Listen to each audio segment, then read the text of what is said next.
Hey everybody, welcome back to my channel. My name is Zara and today I'm going to be doing a spoiler-filled series review of the Red Rising trilogy by P.S. Brown. Now this is going to be a fairly quick review because it's really hot outside and my phone is probably going to overheat again, and so I need to make sure that I get this done relatively quickly before it starts to overheat. But without further ado, let's jump in. So I was not intending to pick up Red Rising this summer. It was really a spur of the moment decision because I was craving some sci-fi, I was craving something really fast-paced, and loads of people had told me that if you want something fast-paced and something really engrossing that is just a page-turner, then pick up Red Rising. So that's why I picked it up. I read all three books in the space of about 5 days, which this is like old Zara reading speed, by the way. And I was pretty proud of myself for getting through that quickly. But I was hooked. The series really hooked me in, and it definitely is the type of series that you will want to read back to back because there is just so much happening, and each book does end on a bit of a cliffhanger. So without further ado, let's jump into what I liked about it. I really love the fact that the first book is super basic, and then as the books progress, the story also grows in complexity. We start with this very Hunger Games, Battle Royale style-esque type thing, and then that develops into a much more broader, complex plot, which has politics and betrayals and family dynamics and other types of relationships, and it's just this hot mess of every type of relationship that you can have at play, but then that's set in the backdrop of this incredibly complex societal strife that we have, and I just thought it was really well done. I think book one gets quite a lot of hate. I don't really know why. It's just an enjoyable battle royale type story, and I don't think there's anything wrong with that. I think maybe some people think he copied Hunger Games, but Hunger Games is hardly an original idea. There's plenty of those types of stories that were written before Hunger Games. Let's be real, it's not a new concept. But I thought it was good. Like, he had his own twists to it.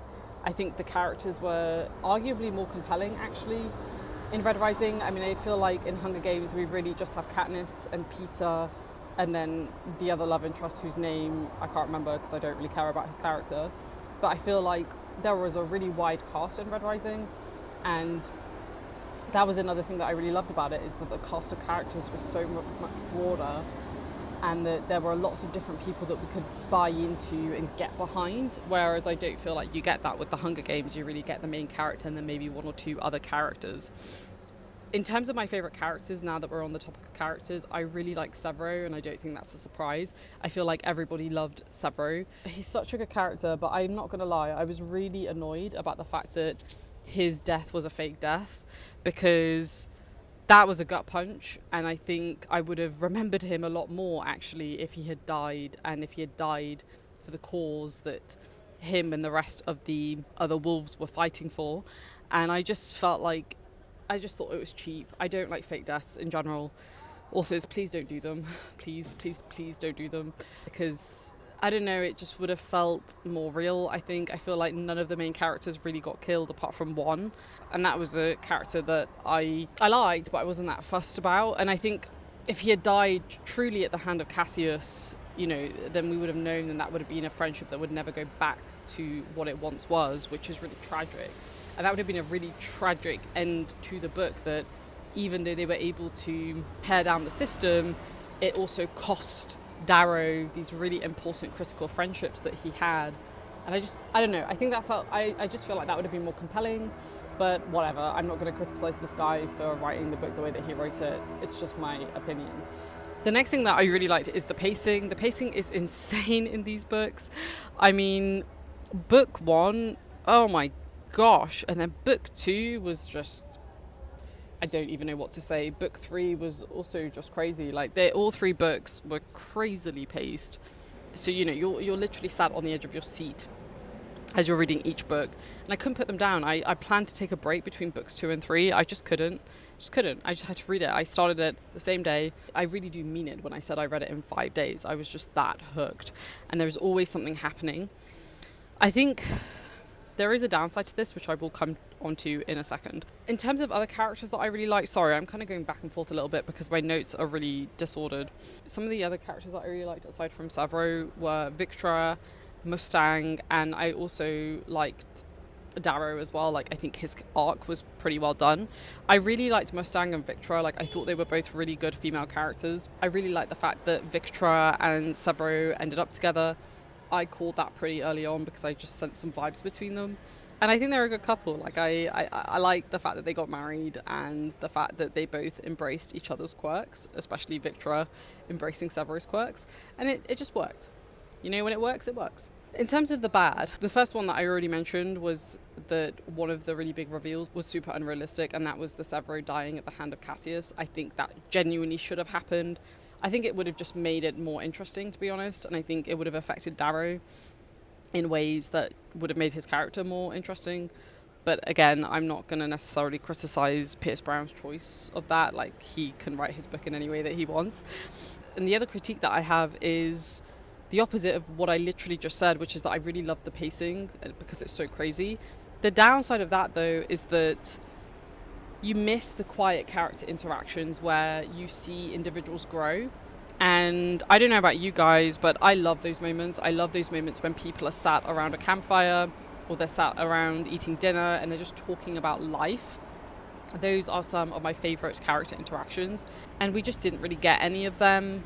And I would have liked to have just seen more, to be honest, because I like those moments. We did get some, but I just don't feel like we got enough to really bond with the characters in a way that I have bonded with other characters in other series.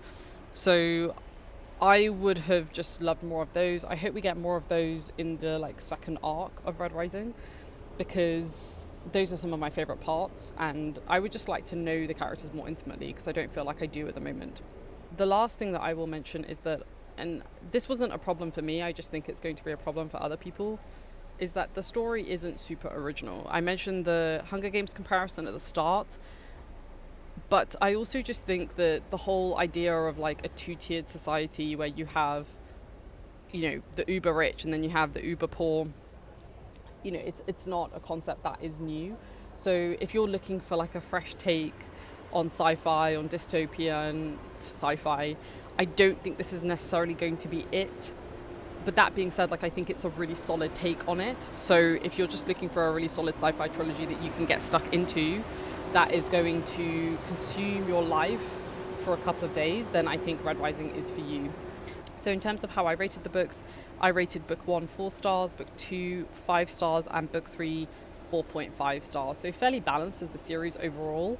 And I'm definitely going to be reading the second arc of the series, which we have very recently found out is going to be a quartet once it's completed. And I'm super excited about that. I cannot wait to read it, but I'm going to wait for it to finish until I dive into it, because I have a feeling I'm going to do the exact same thing that I did with the Red Rising trilogy. So let me know what you thought about this trilogy. I know quite a lot of you guys have read this trilogy, and I'm really excited to talk about it because it's been a while now since I read it, and I've kind of kept my thoughts undercover because I wanted to film my review. But let me know what you think, and we'll take the conversation down below.